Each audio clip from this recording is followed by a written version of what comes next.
Hey everyone! So I am going to talk to you about something that is super current in my life, and that is what my first week was like as a registered midwife working in Australia. So as you might have seen from some of my previous videos, I did work first as a midwife in Tanzania, but obviously it's very different starting where you've trained and in a paid role. So I started my new graduate year about 3 weeks ago, and it is in a different hospital that I trained in. So very overwhelming, but also super exciting and such an opportunity to learn. So my first week was basically all orientation, discussing like between the flags, you know, normal observations, manual handling, getting up competencies, and basically going over all the formalities. But my second week was probably one of the most challenging. So I've started my placement on postnatal ward, and as I've spoken about previously, I worked as an assistant in midwifery on postnatal ward. So I thought this was going to be an absolute breeze. I'm like, easy, I know postnatal like the back of my hand. This is going to be a super easy adjustment. Wrong. Never have expectations. That's one of my biggest tips, because then you just let yourself down. So my first week was actually one of the most challenging weeks I've ever had in my training, even compared to Tanzania. It was super difficult. So this postnatal ward was different from the one that I trained on, because I trained in a team midwifery model of care, which essentially means our ward was split into zones, and each zone you had 3 midwives and maybe an assistant in midwifery, and it was more task-based. So say someone would do the medications, someone would do the observations, and then as we answered the buzzers, we would do the postnatal checks. So that's how it worked. But at my new hospital, it's a patient load, so you do everything for the women that you assign to for that day, and like you have a lot of responsibility, making sure that everything's done, for all of them. So like any new beginning, it can be really hard to learn the ropes. I'm really grateful that I had a day where I got to work with a midwife and almost shadow them, so they were able to explain a lot to me.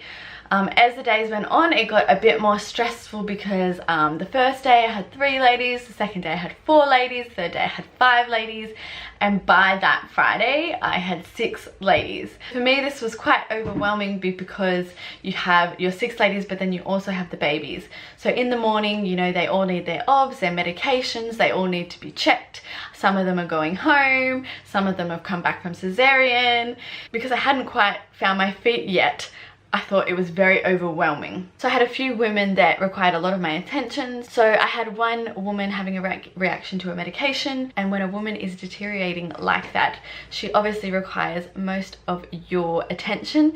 So because of that, I was unable to balance my time appropriately. So this day had nothing to do with the midwives I was working with or the women I was working with. I think it was that I put so much pressure on myself to be able to do everything, and I just really got stressed out and overwhelmed. And why I'm telling you guys this story is because I want you to learn from my mistakes.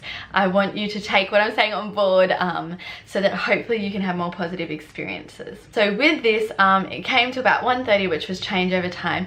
Nothing was done. Obviously, I prioritized, so my medications were done, my observations were done, everyone was stable, but I just hadn't been able to get done all those little things, all those little loose ends that need to be tied up before a woman's discharge, or just yeah, just the little cares like the baby bath demonstration and breastfeeding help. I wasn't able to give that additional care. So the manager had kept walking past me, and she obviously saw I was quite frazzled.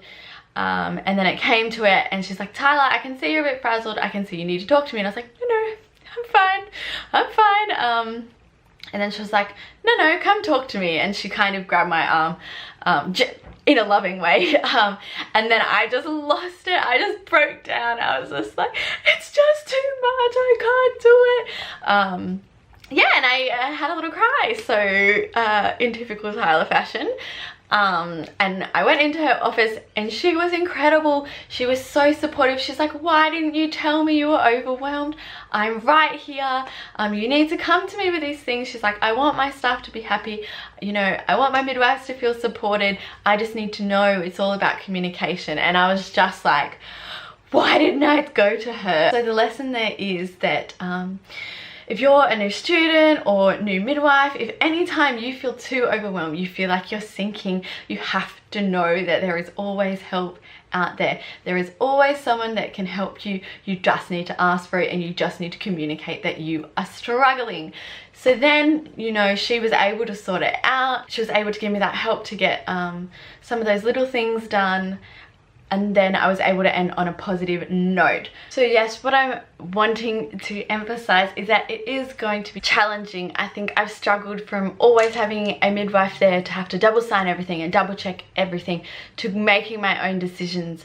Something I also really struggled with, but realized you just have to push to it and you just have to make yourself do it, is calling the doctors or calling the anaesthetist, you know, to review or to consult with.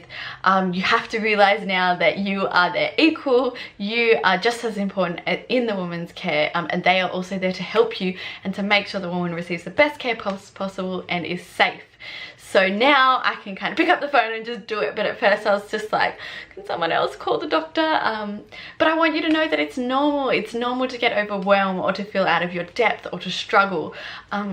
Just know that there is so much help out there. There is so much support, and everyone has been there. Everyone has been where you have been. So just realizing that and realizing the midwives understand. It's hard. It's hard starting in a new place.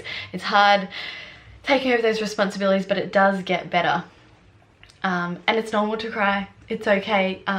So kind of now that I'm almost a month in, I have started to develop a bit of a routine, some self-care practices, and some things that really keep my head above water. So if you're interested in even how I organize a shift, if you want any templates on how I kind of plan my shifts, they're kind of specific to postnatal ward, but I'm thinking of creating one for each ward. If you're interested in that, let me know. I can do a video, or I can put out those like PDFs for those templates.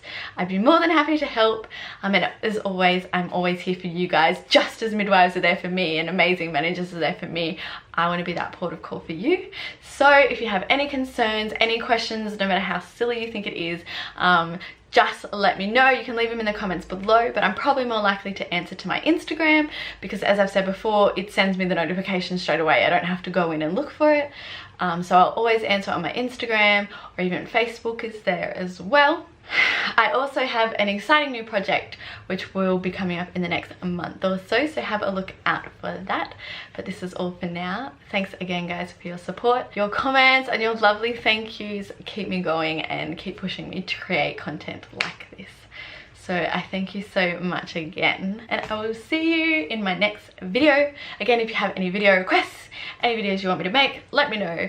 I'll get to them straight away. Thanks so much.